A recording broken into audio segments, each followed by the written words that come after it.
lanjutkan mencari pemimpin kemana suara Gamang akan berlabuh. Jadi kalau bicara suara Gamang itu ada sejumlah aspek yang harus diwaspadai. Undecided voters, swing voters, dan juga kita lihat split ticket voting. Seberapa besar kemungkinan ini akan muncul di Pilpres.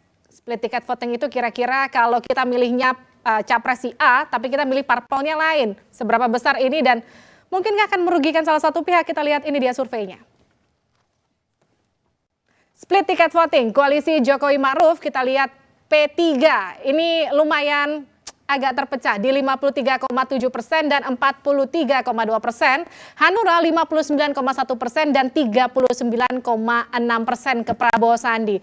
Next kita lihat, ini koalisi Prabowo Sandi, Demokrat 40,5% ke Jokowi Ma'ruf, 54,1% masih tetap konsisten di Prabowo Sandi. Dan Berkarya kita lihat ini lumayan imbang, 42,1% ke Jokowi Ma'ruf dan 44,8% ke Prabowo Sandi. Next, kita lihat selanjutnya. 24,1% ke Jokowi Ma'ruf, 28,2% ini ke Prabowo Sandi. Ini yang split ticket voting yang kita lihat. Tapi artinya partai politik sebesar apapun koalisinya tidak bisa menentukan semua suara partai politik itu akan lari ke pasangan calon yang sudah diusung. Bang Arya Fernandes, seberapa mengkhawatirkan ini bisa menentukan keterpilihan seseorang di Pilpres? Bagi kandidat mungkin efeknya tidak terlalu besar ya, karena efek split yang terjadi di pileg itu hanya terjadi di partai gitu. Memang partai juga susah memastikan bahwa semua kadernya semua pemilihnya akan loyal pada satu kebijakan partai, karena mereka di tingkat bawah juga butuh survive gitu. Kecuali partai-partai yang punya manfaat langsung dari pencapresan ini, misalnya partainya Bang Suratman sama partainya Bang Eriko, yang mungkin bisa memastikan bahwa pemilih mereka punya kecenderungan sama dengan kebijakan partai. Dan kalau kita lihat datanya tadi, memang PDIP dan Gerindra paling loyal dibandingkan partai-partai lain gitu ya. Nah, partai-partai yang tidak mendapatkan efek ini memang mereka akhirnya di tingkat lokal itu tidak bisa dengan main aman maksud Anda? Ya, akan mencari aman ya, akan mencari posisi aman dengan melihat apakah daerah tersebut menjadi basisnya 01 atau 02. Caleg-caleg di daerah juga butuh survive. Kalau mereka misalnya dari partai yang tidak punya efek langsung, mereka cenderung akan bermain aman tadi. Tepuk tangan dulu dong. Dulu saya bahas ini dulu sedikit, saya ke Bang Arya Sinulinga. Artinya percuma punya koalisi besar kalau semua suaranya nggak bisa memenangkan pasangan calon yang kita usung. Coba lihat data sebelumnya, data survei-survei sebelumnya, itu terjadi konsolidasi. Ada penurunan split tadi, artinya yang ke Pak Jokowi itu makin lama dari partai-partai. Seperti partai saya, Perindo, yang tadinya sangat besar, sekarang mulai mengecil. Jadi kecil malah semakin besar ke Pak Jokowinya. Artinya ada waktu 3 bulan ke depan, ini ada kesulitan partai akan makin kuat. Karena menuju udah ke pileg dan pilpresnya. Dulu mereka masih melihat kondisi, masih baca-baca kondisi. Ini terus menurun. Tadi bisa tanya sama Arya Fernandes bahwa ada peningkatan itu makin baik, konsolidasi makin baik. Dan justru tadi itu menjelaskan, omongan Pak SBY nggak dimakan oleh partainya sendiri. Tadi kan tadi dikatakan bahwa Pak SBY mengatakan bahwa biasanya kalau incumbent 50% itu udah bahaya. Tapi tadi angka mengatakan kader Demokrat sendiri tidak yakin dengan omongannya Pak Daniel SBY. Saya pertama begini, yang saya bingung, Daniel yakin, Demokrat sendiri nggak yakin. Ini bahaya. Jadi memang menariknya adalah partai ini kan semuanya masing-masing tadi analisis Bung Arya benar ya.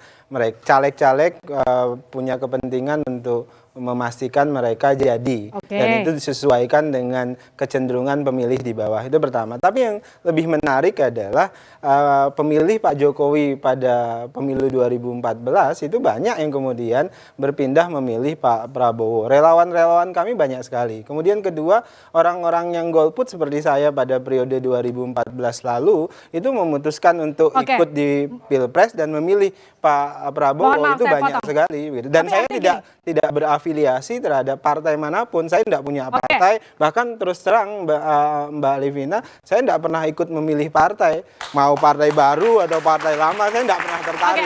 Tapi nggak tahu nanti setelah pemilu 2019. Kalau dikatakan secara porsi tubuh partai koalisi yang sebelah lebih gendut. Porsi tubuh tidak. Tapi maksud saya yang sebelah lebih gemuk porsinya. Katakan secara jumlah partai.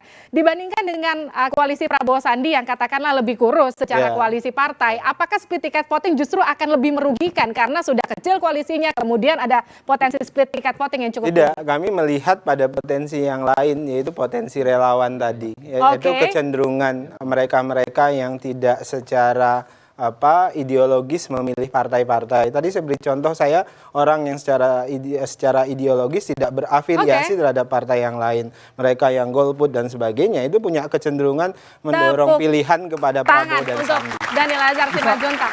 Tadi di awal mencari pemimpin, saya sudah mengundang Anda para netizen yang ada di rumah lewat Twitter kami @kompas.tv dengan hashtag mencari pemimpin. Pertanyaannya, menurutmu apa yang harus dilakukan kedua kubu paslon untuk menggait suara pemilih galau? Dan ini dia netizen yang kita pilih. Kita lihat. Firman Budiana P.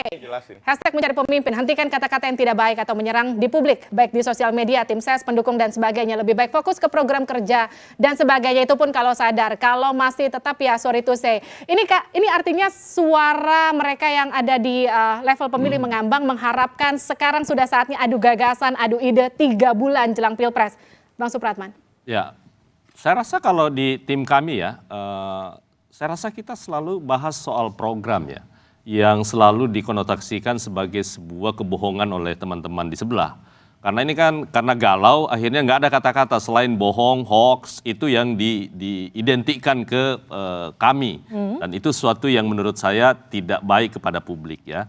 Nah, saya ingin menjawab soal tadi. Di beberapa tempat ya, termasuk di dapil saya di Sulawesi Tengah, justru kesulitan partai politik pendukung itu luar biasa. Itu berbeda halnya dengan teman-teman. Saya nggak tahu apa kegamangan dengan partai-partai di sebelah. Kalau di kami, seluruh APK yang dari partai koalisi itu mencantumkan Pak Prabowo dan Pak Sandi itu jadi presiden. Tapi memang agak berbeda kalau saya lihat di teman-teman di sebelah. Memang itu kelihatan koalisinya besar, tapi itu agak mereka gamang untuk melihat apakah ini mencantumkan Pak Jokowi atau enggak ya. Jadi akhirnya itu enggak tercantum. Nah itu artinya bahwa sesungguhnya pemilih-pemilih ini itu gamang sekali. Apakah memperjuangkan partainya atau sekaligus hanya untuk presidennya. Dan itu terlihat sekali di lapangan. Dan itu bisa kita lihat contoh lah. Di Jakarta pun akan terlihat seperti itu ya. Bahwa apakah memang partai-partai politik itu solid atau tidak. Nah yang paling penting sekali lagi bahwa ke depan bagi kami tim Prabowo Sandi ingin memastikan kepada rakyat bahwa yang akan dilakukan oleh Pak Prabowo sekali lagi berdasarkan seluruh hasil survei yang ada, bahwa persoalan utama kita itu adalah ada di 3 hal. Ini soal ekonomi dan kesejahteraan. Bahwa ada kemahalan harga, ada lapangan pekerjaan yang saat ini tidak bisa kita penuhi. Nah ini yang akan diperjuangkan, ini akan kita lakukan, mengembalikan kedaulatan soal aset-aset ekonomi itu supaya negara bisa berdaya. Jangan sekali lagi adik-adik nanti melihat itu hanya soal sekedar jadi lip service seperti yang dilakukan oleh teman-teman di sebelah. Kita lihat selanjutnya, netizen kita buka. Kita lihat, jangan bully golputers dan juga swing voters. Kata-kata kalau milih 01, 02 artinya cerdas itu lucu banget. Jangan jualan sara. Sekarang dua pihak sama-sama jualan sara.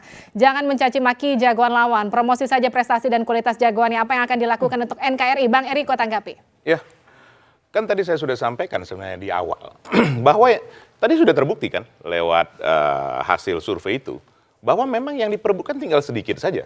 Kalau dilihat dari yang pasti tadi split voting itu, bahwa sekitar average 75% dari 80% yang sudah menentukan pilihan, 80% lebih, jadi sudah 60%.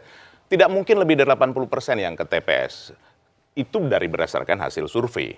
Paling tinggi 75%. Tinggal 15% sebenarnya ini suara yang diperebutkan. Tidak besar lagi sebenarnya. Tetapi waktu yang ke depan ini, coba saya tanya adik-adik, lebih senang misalnya caleg itu muncul melalui spanduk, melalui sosial media, atau datang langsung kepada adik-adik yang ada di sini?